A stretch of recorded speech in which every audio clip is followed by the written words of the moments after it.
Hello students, I am Gunjan Tandon. Welcome to my channel grow with Gunjan. Student, इस video में हम पढ़ रहे हैं क्लास 10 की साइंस की बायोलॉजी का चैप्टर 9 हेरिडिटी एंड इवोल्यूशन, जिसमें से सिर्फ हेरिडिटी वाला पार्ट जो है वो आने वाला है, इवोल्यूशन जो है वो डिलीट कर दिया गया है।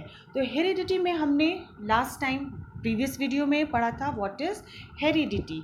ठीक है, हेरिडिटी पढ़ा था, उसके बेसिस पर हमने बात करी थी ग्रेगर जॉन मेंडल की, है ना। मेंडल्स लॉ हम इस वीडियो में पढ़ने जा रहे हैं कि मेंडल्स ने कौन से 3 लॉज दिए थे।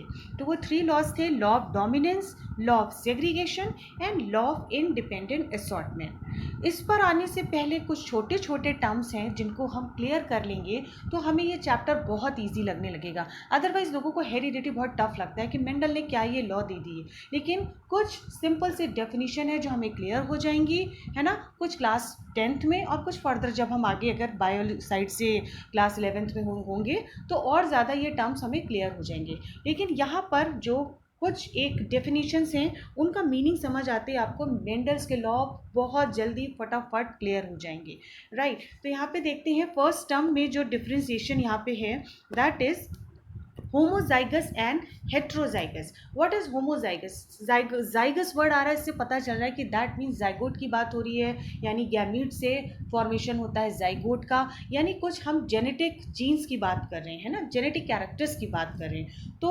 होमोजाइगस में क्या होता है, it contains 2 similar alleles, alleles means genes for a particular trait. किसी भी पर्टिकुलर ट्रेट के लिए जो होमोजाइगस जो टर्म है, होमोजाइगस का मीन्स होता है कि इसमें किसी भी पर्टिकुलर कैरेक्टर के लिए 2 सिमिलर एक जैसे जीन्स होते हैं। ठीक है, अभी आप इस डेफिनेशन को समझिए, जब हम मेंडल लॉ पढ़ेंगे ना तो वहाँ पे होमोजाइगस, हेट्रोजाइगस, ये सारी चीज़ें क्लियर होती जाएंगी। Then it contains 2 different alleles for a particular trait. यहाँ पर हेट्रोजाइगस में 2 डिफरेंट एलील्स होते हैं किसी भी पर्टिकुलर कैरेक्टर के नेक्स्ट जनरेशन में ट्रांसफर होने के लिए, जबकि होमोजाइगस में सेम अलील, सिमिलर 2 सिमिलर कैरेक्टर्स, तो 2 सिमिलर जीन रिस्पॉन्सिबल होते हैं, जबकि हेट्रोजाइगस में 2 different alleles for a particular trait. Clear.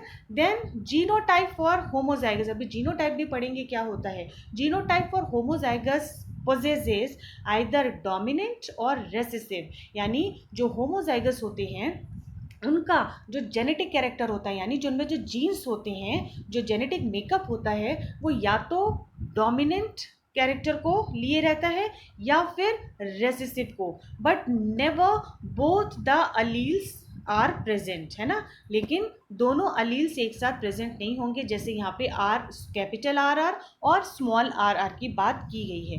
कैसे, अभी हम ये सब देखेंगे, क्योंकि मेंडल लॉ ने जो पी सीड पर, पाइसिम सटाइवम पर जो एक्सपेरिमेंट किया था उसमें कुछ इसी तरह के टर्म्स को यूज़ किया था, राइट। उन्होंने पी सीड लिया था, yellow and round, wrinkled and green, toll and dwarf plant, है ना। ये सारे टर्म्स अभी बस आने ही वाले हैं। तो जीनोटाइप में क्या होता है, जो होमोजाइगस होते हैं उनमें या तो डोमिनेंट कैरेक्टर होगा, जीन्स का डोमिनेंट जीन होगी, या फिर रेसेसिव होगी, दोनों एक साथ नहीं होंगी, राइट। जीनोटाइप फॉर हेट्रोजाइगस, इसमें दोनों both dominant and recessive allele present होती हैं, like capital R and small R, यानी round and wrinkled. R represent करता है राउंड सीट को और स्मॉल आर रिप्रेजेंट करता है रिंकल्ड सीट को, है ना, जिसको हम आर से डिनोट करते हैं।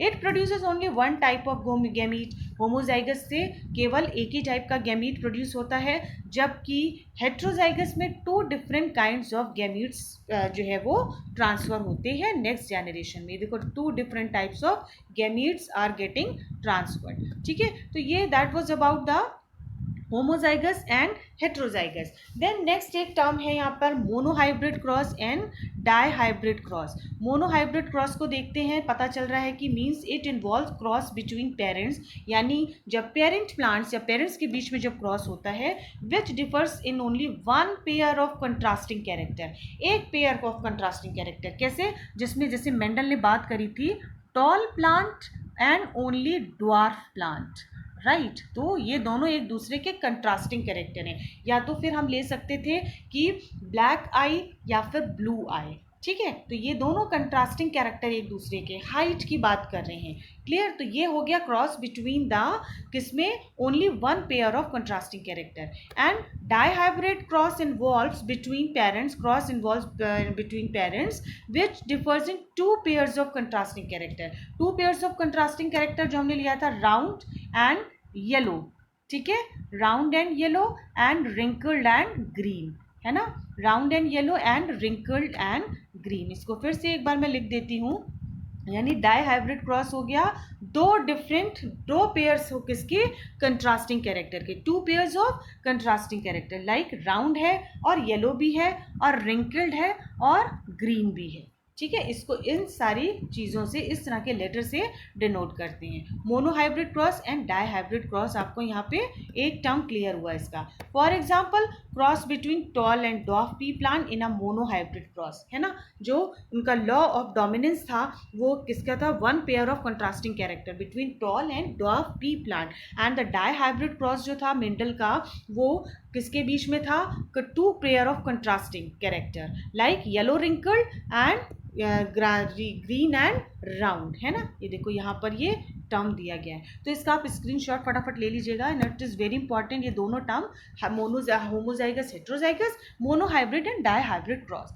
नाउ थोड़ा सा जीनोटाइप और फिनोटाइप को समझ लेते हैं, इसमें थोड़ा सा कंफ्यूजन बच्चों को रहता है। लेकिन genotype means it is a genetic expression of character in terms of alleles, यानी हमारे जैसे हेयर का कलर है, हमारा कॉम्प्लेक्शन है, आइदर फेयर है या डार्क है ना, हेयर का कलर ब्राउन है या ब्लैक है, ये सारा जो हमें अपने पेरेंट्स से मिल रहा है ये जेनेटिक मेकअप है। यानी ये जीन्स जो है वो ट्रांसफ़र होकर वो हमारे अंदर ये कैरेक्टर लेके आ रहे हैं कि फादर का कलर या मदर का कॉम्प्लेक्शन जो है वो डार्क है या फिर फेयर है, तो ये हमारे जीन्स में है। तो वही नेक्स्ट जो है वो नेक्स्ट जनरेशन और ऑफ स्प्रिंग में आ जाता है, यानी ये जीन्स में है हमारे। ठीक है, फिनोटाइप इट इज एक्सटर्नल और physical expression of a character. ये कैसा मीन्स जो फिजिकली अपीयर हो रहा है, मीन्स अगर आपके पेरेंट्स टॉल हैं, ठीक है, both the parents are tall, लेकिन आप जो हैं वो शॉर्ट हाइट दिख रहे हैं, तो ये फिनोटिपिक एक्सप्रेशन हो गया। मीन्स कुछ कमी आप में ऐसी रह गई है कि आप जो हैं वो शॉर्ट हाइट दिखाई दे रहे हैं। ठीक है, इफ़ यू वर्क आउट और आप थोड़ा सा वर्क हार्ड अपनी बॉडी पे करेंगे तो may be you can gain a height, है ना, लेकिन ये हो जाता है फिनोटिपिक एक्सप्रेशन। और जो बिल्कुल जेनेटिकली अगर फादर पेरेंट्स जो हैं वो शॉर्ट हाइट हैं, बच्चे भी शॉर्ट हाइट हैं, तो ये एक जीनोटिपिक कैरेक्टर कहलाएगा, राइट। जैसे a tall homozygous plant has genotype written as T, capital T, यानी ये जो है इसका ये होमोजाइगस होगा और दोनों ही कैरेक्टर कैसे होंगे, डोमिनेंट होंगे या फिर ये हेट्रोजाइगस भी होगा, यानी एक स्मॉल और एक जो है रेसेसिव कैरेक्टर, यानी एक डोमिनेंट और एक रेसेसिव कैरेक्टर को लिए हुए होगा। ठीक है, जो नेक्स्ट जनरेशन में फिनोटाइप बन जाएगा।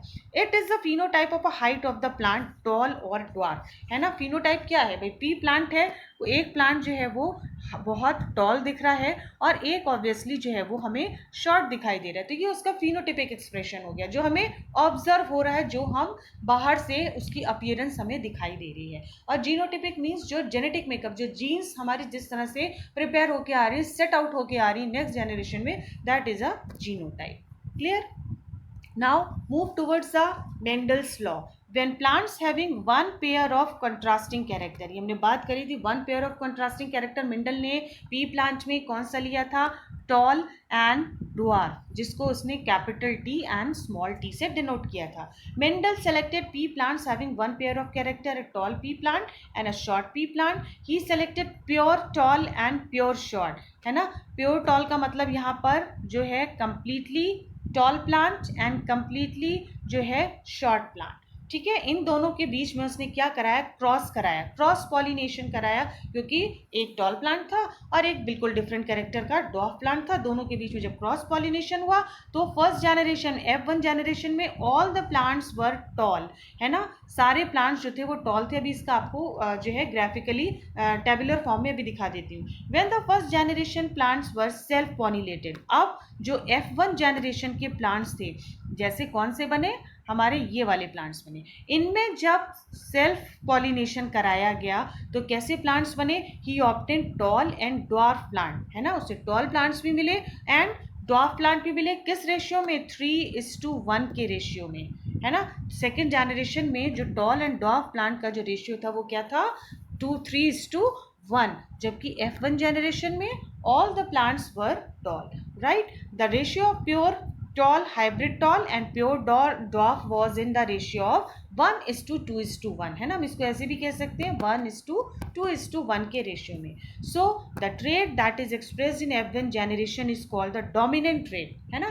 F1 जनरेशन में जो डोमिनेंट जो टॉल प्लांट थे वो डोमिनेंट कैरेक्टर था, उसको हमने डोमिनेंट ट्रेड कहा। And the trade that is suppressed in the F1 generation, यानी जो कैरेक्टर जो ट्रेड सप्रेस्ड हो गया, जो दब गया, है ना, कि जिसकी वजह से वो कौन सा था, ड्वार्फ कैरेक्टर था, और वो क्या कहला गया, रेसेसिव कैरेक्टर, यानी जो कैरेक्टर छुप गया, रेसेसिव जो दब गया वो हो गया रेसेसिव ट्रेट, है ना, रेसेसिव ट्रेट। और जो दिखाई दे रहा था सबको टॉल वाला वो क्या हो गया, डोमिनेंट ट्रेट, ठीक है। तो this was the monohybrid cross, one pair of contrasting character toll and डॉफ plant. और जो F1 जनरेशन के जो प्लांट्स थे वो सारे टॉल थे, क्यों, क्योंकि टॉल और डॉफ के बीच में जब क्रॉस पॉलिनेशन कराया गया तो सारे टॉल हुए। फिर उन्हीं जनरेशन के प्लांट्स के बीच में सेल्फ पॉलिनेशन कराया गया तो टॉल एंड डॉफ प्लांट का हमें 3:1 का रेशियो मिला। ये देखो यहाँ पे ये मोनोहाइब्रिड क्रॉस जो है ये दिखाया गया है। टॉल ये पेरेंट्स हैं टॉल एंड डॉफ प्लांट, ठीक है। इनके एक एक गैमीट, इनके बीच में क्या कराया गया, हेट्रोजाइगस टॉल थे, है ना, इनके बीच में जो था क्रॉस पॉलिनेशन कराया गया। क्रॉस पॉलिनेशन के बाद all the plants were toll, है ना, लेकिन कैसे थे, हेट्रोजाइगस। जो डॉफ कैरेक्टर था वो रेसेसिव हो गया। फिर F1 जनरेशन के प्लांट्स के बीच में सेल्फ पॉलिनेशन कराया गया, TT and TT, capital T and small t। अभी चेकर बोर्ड से समझो, है ना, इस तरीके से क्रॉस पॉलिनेशन सेल्फ पॉलिनेशन हो रहा है। तो इनको क्या मिला, homozygous tall and then heterozygous tall, then again heterozygous tall and homozygous dwarf, है ना। तो यहाँ पर ये रेशियो देखा जाए 1:2:1 का रेशियो है, यानी एक कैसा है, होमोजाइगस टॉल है, और एक कैसा है, हेट्रोजाइगस टॉल है। अगेन एक हेट्रोजाइगस टॉल है, तो ये कौन सा वाला हो गया, जो सेकंड वाला रेशियो है वो कौन सा वाला हो गया, हेट्रोजाइगस टॉल वाला। और 1 वाला कौन सा हो गया, होमोजाइगस टॉल वाला। देन अगेन होमोजाइगस ड्वार्फ वाला, फिर एक 1 में ये रेशियो दिखाई दिया गया। तो 1:2:1 के रेशियो में हमें जो है मोनोहाइब्रिड क्रॉस में टॉल एंड डॉर्फ प्लांट का रेशियो दिखाई देता है। तो इनका फिनोटिपिक रेशियो क्या था, 3:1, और जीनोटाइप रेशियो क्या था, 1:2:1। ये देखो यहाँ नीचे मेंशन किया गया है। इसका फिनोटिपिक रेशियो जो दिखाई दे रहा था हमें वो 3:1 दिखाई दे रहा था। क्यों, क्योंकि 3 प्लांट्स जो थे वो टॉल हमें दिखाई दे रहे थे और एक जो था वो कंप्लीटली डॉर्फ दिखाई दे रहा था। लेकिन जीन्स कैसे थे उसके, 1:2:1, जो इस चेकर बोर्ड से आपको क्लियर हो रहे हैं, है ना। ये देखो homozygous tall, heterozygous tall, heterozygous tall and homozygous tall, ठीक है। ये इसका जीनोटिपिक कैरेक्टर हो गया, राइट। अब यहाँ पे monohybrid cross, heterozygous, homozygous, genotype, phenotype all आपको क्लियर हो गए होंगे।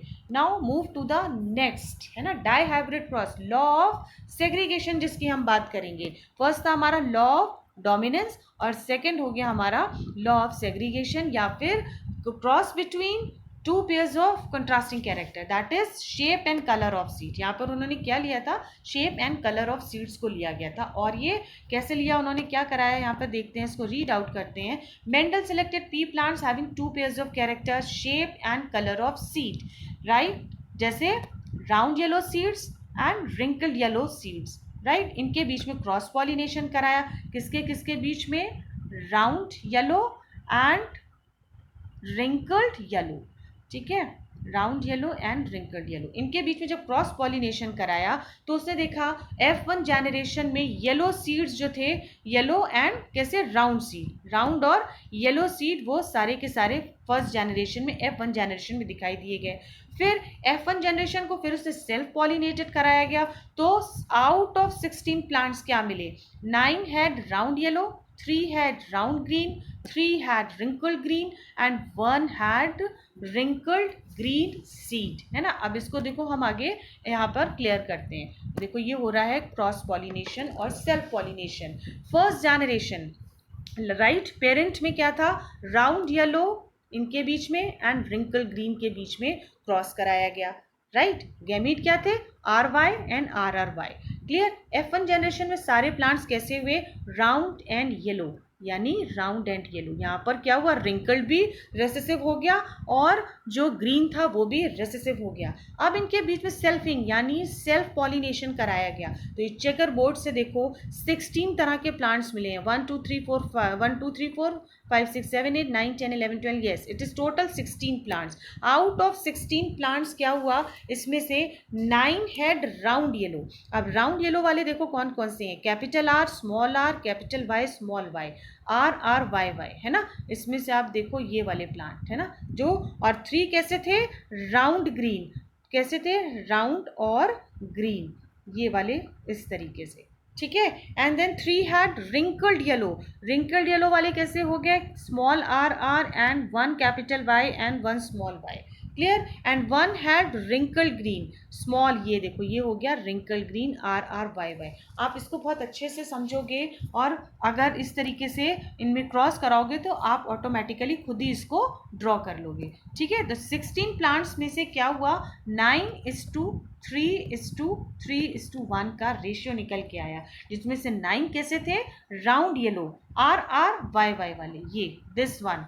3 कैसे थे, राउंड ग्रीन, ठीक है, राउंड ग्रीन वाले देखो ये हो गया आपके R R Y Y, this one, yes ये वाला हो गया, ठीक है। रिंकल ग्रीन ये लास्ट वाला हो गया, wrinkle green and wrinkled yellow, cap small R Y Y, this is, ठीक है, ये हो गया आपका रिंकल्ड येलो। तो ये था डाई हाइब्रिड क्रॉस, है ना, जिसमें 16 प्लांट्स में जो है हमें राउंड येलो रिंकल्ड येलो का जो रेशियो मिला दैट वाज 9:3:3:1 का रेशियो। तो ये हो गया law of segregation and law of कौन सा, sorry dihybrid cross, clear. तो यहाँ तक देखो मेंडल के ये 3 लॉ ऑफ इनहेरिटेंस हो गए थे जो हमें पढ़ने थे। लॉ ऑफ हेरिडिटरी कह सकते हैं, लॉ ऑफ इनहेरिटेंस कह सकते हैं। तो ग्रेगर जॉन मेंडल कौन थे, इन्होंने कंडक्ट किया था एक एक्सपेरिमेंट, हाइब्रिडाइजेशन जिसको कहते हैं, ठीक है। नेक्स्ट जो कॉम्बिनेशन होकर नेक्स्ट ऑफ जनरेशन में जो कैरेक्टर आते हैं वो हाइब्रिड कहलाते हैं। Experiment on the garden pea plant, है ना, गार्डन पी प्लांट पर उन्होंने जो है अपना लॉ ऑफ इनहेरिटेंस को प्रपोज किया था। लॉ ऑफ डोमिनेंस क्या था, means expression of only one type of parental traits, जो F1 हाइब्रिड था, क्लियर। और F1 generation always display only one of the parent trait, clear. ये लॉ ऑफ डोमिनेंस हो गया। लॉ ऑफ सेग्रीगेशन में दोनों गैमीट्स जो थे, हमने कंट्रास्टिंग पेयर लिया था, वो पेयर ऑफ एलील्स जो है वो स्प्लिट हो गए, है ना, and 1 gene possesses from each parent of an offspring. तो जो भी जीन्स जो नेक्स्ट जनरेशन में दोनों पेरेंट्स के एक एक जीन जो है वो नेक्स्ट जनरेशन में ट्रांसफर हो गए, राइट। तो ये हो गया law of segregation.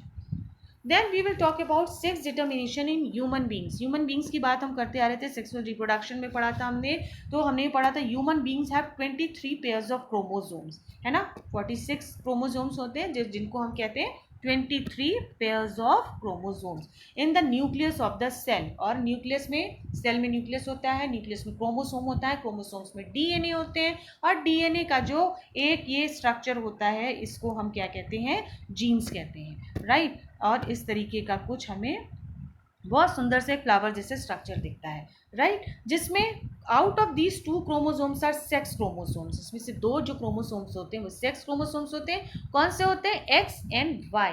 The female has 2x chromosome and the male has 1x and 1y, right. Female में 2x क्रोमोसोम होते हैं और मेल में कैसे होते हैं, 1x एंड 1y, ठीक है। The sperm and eggs have 1 set of sex chromosome. जो भी स्पर्म और एग्स है ना, दोनों में एक एक सेट ऑफ क्रोमोसोम्स होता है। Some sperm have X chromosome and some have Y chromosome, right. Sperm में एक्स भी हो सकता है, वाई भी हो सकता है, और एग्स में सिर्फ एक्स क्रोमोसोम होते हैं, क्लियर। तो ये आपको समझ में आ गया कि फीमेल में XX होता है, मेल में XY होता है, यानी स्पर्म में XY होता है और एग्स में जो फीमेल गैमीट होता है उसमें कैसे होते हैं, XX। If a sperm am having X chromosome fuses with an egg having X chromosome, child will be the girl, है ना। अब यहाँ पर अभी आगे हम क्लियर करेंगे, अगर स्पर्म का X क्रोमोसोम जो है, ठीक है, वो Y के X क्रोमोसोम से जो है क्रॉस करता है, तो जो नेक्स्ट चाइल्ड होगा वो कैसी होगी, गर्ल हो जाएगी, क्योंकि दोनों X क्रोमोसोम हो जाएंगे। अगर स्पर्म का एक X है ना वाई के साथ अगर फ्यूज होता है तो नेक्स्ट जो है जनरेशन में जो बच्चा होगा, जो चाइल्ड होगा, वो कैसा हो जाएगा, बॉय हो जाएगा। क्लियर। यहाँ पर इसको और क्लियर कर लेते हैं। देखो मेल एंड फीमेल है ना, मेल में X X X Y, female में एक्स एक्स। ठीक है, ये क्रोमोसोम इस तरीके का कुछ जेनेटिक कॉम्बिनेशन होता है। स्पर्म हुआ, स्पर्म से का एक एक्स, फीमेल के एक एक्स से मिला, जाइगोट बना, कैसा बना, एक्स एक्स, यानी फीमेल चाइल्ड बनी। और अगर स्पर्म का वाई फीमेल के एक एक्स से मिल जाता है तो एक्स वाई बन जाता है, यानी मेल चाइल्ड और बॉय का जो है वो जो नेक्स्ट ऑर्गेनिज्म होगा वो क्या होगा, मेल चाइल्ड यानी बॉय होगा। तो ये था सेक्स डिटर्मिनेशन इन ह्यूमंस। ठीक है, जैसे law of independent of assortment की तरह हम समझ सकते हैं। ठीक है, हर दोनों पेरेंट से बिल्कुल सेपरेट अलग अलग जो है वो जीन्स ट्रांसफर हुए हैं। हर जीन्स जो है ना, अपना एक कैरेक्टर लेकर अपना नेक्स्ट जनरेशन में गया है। ठीक है, तो लॉ ऑफ इंडिपेंडेंट असॉर्टमेंट को ये फॉलो करता है। सो इस वीडियो में हमने मेंडल्स लॉ पढ़े तीनों, dihybrid cross, monohybrid cross, genotype, phenotype, है ना, और बहुत सारे टॉल एंड डॉफ कैरेक्टर पढ़ा, राउंड येलो, रिंकल ग्रीन, इनके बीच में जो क्रॉस हुआ जिसको हमने डाईहाइब्रिड क्रॉस कहा, मोनोहाइब्रिड क्रॉस पढ़ा, then sex determination in human beings. तो that was all about the chapter heredity. ये ऑलमोस्ट हमारा कंप्लीट हो गया है। आप हर एक स्लाइड का स्क्रीनशॉट लेकर पढ़िएगा, 2-3 बार वीडियो देखेगा, ये चैप्टर बहुत इजी और बहुत ज़्यादा इंटरेस्टिंग हो जाएगा, क्योंकि मेंडल ने बहुत ही ईजीएस्ट वे में जो है लॉ ऑफ इनहेरिटेंस को एक्सप्लेन किया था। Okay, I hope students it is clear to you all. If you like my video, please like, share and subscribe. Till then, keep watching and keep learning.